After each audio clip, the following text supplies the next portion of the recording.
Thank you for choosing Dream Home Services for your home inspection. Your inspection video was filmed in high definition so that you get the best look at those hidden areas of your home. However, the actual image quality you get depends on your computer or mobile device and the speed of your internet connection. However, you can make some setting adjustments in YouTube. Right down here along a taskbar, there's a few icons. One of those icons is a little gear. Click that gear. You can change the viewer size and the quality. When you click the quality, choose the highest number. It should be 720 HD. I hope you enjoy your inspection video. The aerial footage gives me a chance to look at the house from a different vantage point than normal, either from on the ground or even standing on the roof. I can spot things from the air that normally you can't see. I can even look at the geometry of the structure in the event the foundation has shifted fairly excessively.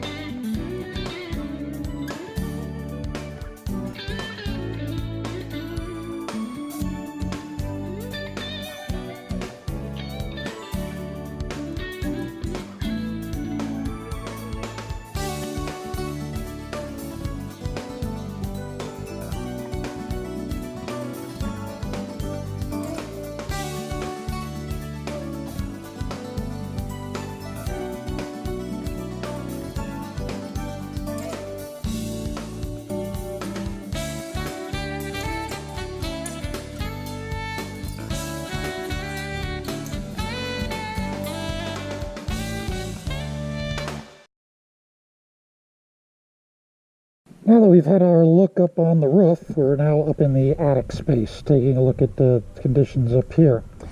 In general, the basic framing of the roof is 2x4 pre-manufactured trusses. We come over here, take a look at the roof sheathing and decking. It's OSB. We also notice the use of wind clips. That's these guys right in here. They are not a required element, so it's nice to see when the roofers do put those on, because they go a long way in helping hold everything together for the long term. Then we look down a little bit lower, and this is where all the blown-in insulation is. First thing that I notice is that there are no footprints in the insulation. That's a very good sign. It means that nobody's needed to be up here traipsing around in the insulation to work on things. We also see a number of ducts, insulated ducts that are connected to their roof connections. That's good to see. Sometimes those guys will tend to fall off and blow that air here in the attic space, and we don't want any of that. We've got another metal duct right in there. Right behind us is some of the large insulated ventilation ducting. So we're going to actually turn and head down that way and take a look at things. Since it doesn't rain a whole lot here in the Tri-Cities, when we're up here in the attic, one of the things we're doing is looking for any indications of periodic water getting in. We're looking for indications usually either in the insulation or actually up on the roof decking. We'll see moisture staining, or there are telltale signs of moisture getting in the insulation. But so far, we're not seeing anything that would indicate any kind of leaks up here, so that's a very good sign. Now we've moved back onto the other side of the attic space up here. We've gotten beyond all that ventilation ducting right in here. And now I can actually see some indications that somebody's been up here doing some work. So they've disturbed the insulation only minimally. So I don't think that you're going to see any changes in your insulation efficiency, but I can see that someone's been up here probably routing some speaker wires. That's usually what it is. But overall, the space up here looks to be in very good shape. We are now at the electrical service panels. The service panels are located on an exterior wall here in the garage. You have two panels. Each one is 150 amps, or a total of 300 amps coming in. We've got 150 amps main breaker right here and another one right here. They are identical panels. They are Cutler Hammer brand load centers, and we're going to start at the bottom and work our way up. We're going to actually focus on the main one over here, and they're both identical.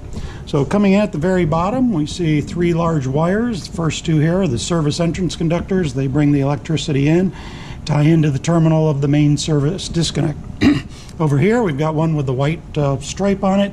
That is the service entrance neutral, and it ties into the terminal of this service neutral bus bar.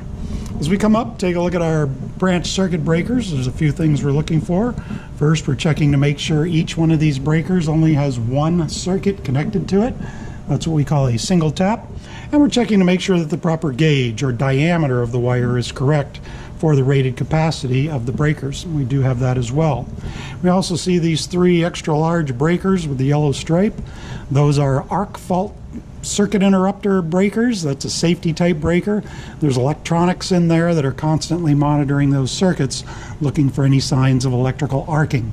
So we come all the way to the top. This is where our branch circuit conductors enter the panel, and we see that they all enter the panel through the proper panel connectors. We're just going to do a real quick one over here. Coming in, our breakers. Also, what I didn't show you on the other one, because we can see it better here, that large bare copper heavy gauge wire with the green top bolt, that indicates that the panel is properly bonded, and it bonds the ground with the neutral buses, which is required by code. As we come back down, we see basically the same thing. We do just have another branch circuit conductor entering the lower part of this panel. So overall, these panels appear to remain safe and compliant. And finally, we have dropped down into the crawl space. There is a crawl space underneath these units, and it's actually fairly tall and fairly open. Right over here is the concrete perimeter foundation wall, and your interior supports are the poured concrete piers with the wooden posts that then in turn hold up the beams and hold up the floor joists. Right in here we see some of your main drain piping, well supported. We have a clean out service cap, and then as we roll out that way we see where it goes out underneath the foundation wall and out to the city sewer. Also just above it we see a yellow insulated pipe. That's the supply water coming into the unit, so it's readily accessible if anybody ever needs to get to it. So now we're going to move around this space and take a look at the rest of the conditions down here.